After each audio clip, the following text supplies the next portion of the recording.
Assalamualaikum warahmatullahi wabarakatuh. Perkenalkan, saya Rina Triafosma, nomor absennya 168, kelas ahli jenjang TLM. Saya akan mempresentasikan prinsip dasar imunohistokimia. Sebelum masuk, kita harus mengetahui tujuan dari imunohistokimia. IHK ini adalah metode deteksi protein. Pada dasarnya, patologi anatomi ada mempelajari 3 level. Yang pertama, level dasar, yaitu mengenai perubahan morfologi. Yang kedua, ekspektasi protein. Yang ketiga, level molekuler, seperti PCR atau sequencing. Nah, untuk imunohistokimia ini ada di level yang nomor 2, yaitu ekspektasi protein. Metode deteksi proteinnya sini ada 2, imunocytochemistry yang disebut ICC, immunohistochemistry atau IHCC.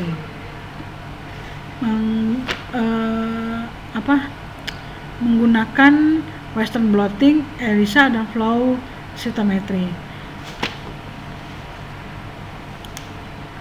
Pada ELISA itu akan mengeluarkan outputnya berupa angka, di mana hasilnya itu kurang lebih total kandungan protein dalam satu sampel.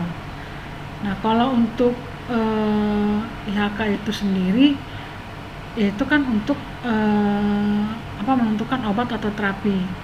Dia itu dilihat secara mikroskopik sel mana yang akan mengekspresikan protein target atau sel kanker.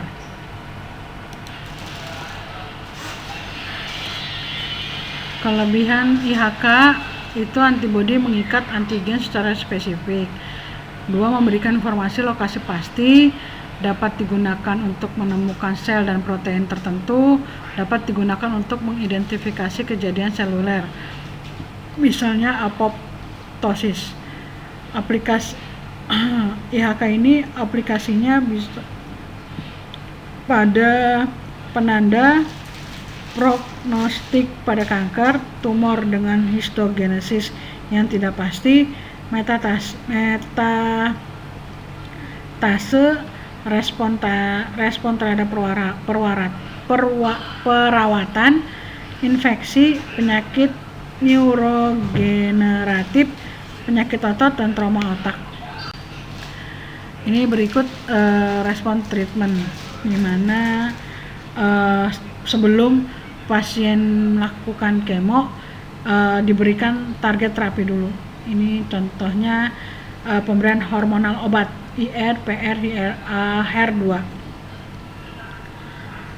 Imunohistokimia menggabungkan teknik histologi, imunologis, dan biokimia untuk mengidentifikasi komponen jaringan tertentu melalui reaksi antigen atau antibodi spesifik yang ditandai dengan label yang terlihat. IHC memungkinkan untuk memvisualisasikan distribusi dan lokalisasi komponen seluler tertentu dalam sel jaringan. Ini merupakan target area antigen seluler pada IHK. Yang biasa digunakan itu sitoplasmic nuclear cell membran. Di sini ada tambahannya melalui lipid atau lemak protein. Hal yang perlu diperhatikan itu pemilihan antibodi, fiksasi, section, antigen retrieval, blocking, kontrol, metode direct indirect, immunoenzim, fluorescence, dan multiballing. Berikut monoklonal dan poliklonal. Itu perbedaannya. Kalau monoklonal itu bisa dikatakan lebih spesifik tapi kurang sensitif. Poliklonal itu lebih sensitif tapi kurang spesifik.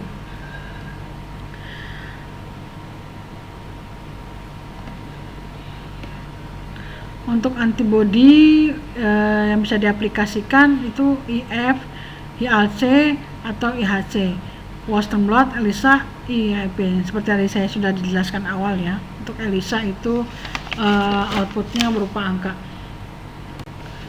Ini berikut contoh anti-estrogen reseptor untuk pengaplikasiannya. Untuk terminologinya harus mengerti antigen itu merupakan molekul yang menginduksi pembentukan antibodi, dan epitop itu bagian antigen yang mampu menginduksi formasi antibodi. Antibodi IgG adalah antibodi yang paling sering digunakan untuk IHK. Paratop antibodi diberikan dengan epitop antigen. Antibodi juga protein, sehingga setiap bagian dari antibodi dapat dengan berfungsi untuk induksi formasi antibodi sekunder. Teknik IHC membuktikan bahwa molekul imunoglobulin dapat berfungsi baik dengan antibodi dan antigen. Ini berikut gambaran ilustrasinya. Jenis sampel IHK yang paling umum biasanya itu menggunakan blok parafin atau formalin fixed paraffin embedded section, FFP. Ya, frozen section juga bisa digunakan, smears juga bisa digunakan, imprints, tapi yang paling umum adalah blok parafin. Prinsip dasarnya, antigen pada sel atau jaringan direaksikan dengan antibodi spesifik yang ditempeli label, kemudian ditambahkan substrat enzim yang akan dikatalisa sehingga mampu melakukan oksidasi. Kromogen akan menimbulkan gugus yang berwarna. Adanya warna terlihat dengan mikroskop mewakili adanya antigen yang dicari. Prinsip dasar ini yang tadi sudah saya bacakan, ini merupakan gambarannya saja. Kayak ada antigen, label, antibodi. Dia menggunakan enzim 3, glukos oksidase, alkalin, fosfatase, dan peroksidase. Berikut reaksi enzimnya.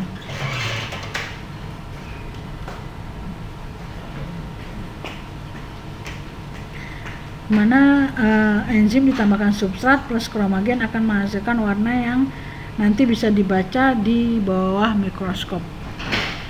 Ini contoh label antibodi. Yang botol coklat ini merupakan label antibodi yang terkonjugat, yang di bawah ini label antibodi yang non konjugat. Metode IHK itu ada 2, direct dan indirect. Ini ilustrasi metodenya yang tadi saya sudah sebutkan, direct dan indirect. Jenis metode IHK indirect itu ada 5.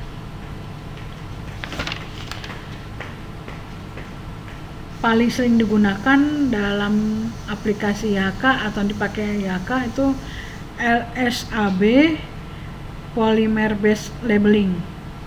2 ini. Walaupun yang 3-3 ini bisa dipakai, tapi yang paling umum digunakan adalah label streptavidin, biotin, LSAB atau polymer based labeling. Lanjut. Ini gambarannya untuk metode PAP, APAP. Perbedaannya ada di embedding. Nah, kalau untuk ABC itu terjadi oksidasi kromogen. Apabila dilihat di bawah mikroskop ada warna coklat ini seperti yang digambar ini. Berikut adalah ilustrasi tentang ABC. Yang di bawah ini LSAB. Lanjut. Untuk metode streptavidin, metode ini mengatasi beberapa permasalahan yang berhubungan dengan sistem ABC dengan mensubstitusi streptavidin dengan avidin dan mengkonjugasi secara langsung streptavidin menjadi molekul enzim. Streptavidin diisolasi dari bakteri Streptomycin avidinii. Penggunaan streptavidin pada avidin. Streptavidin tidak ada karbohidrat, isoelektronik mendekati normal, enzimnya secara langsung terkonjugasi pada sistem B. Ini contoh ilustrasi polymer based labeling ya. Nah, ini antigen yang berlabel double stain, yang ini untuk kontrol. Nah, kalau dalam pengerjaan IHK harus selalu mengerjakan kontrol untuk menguji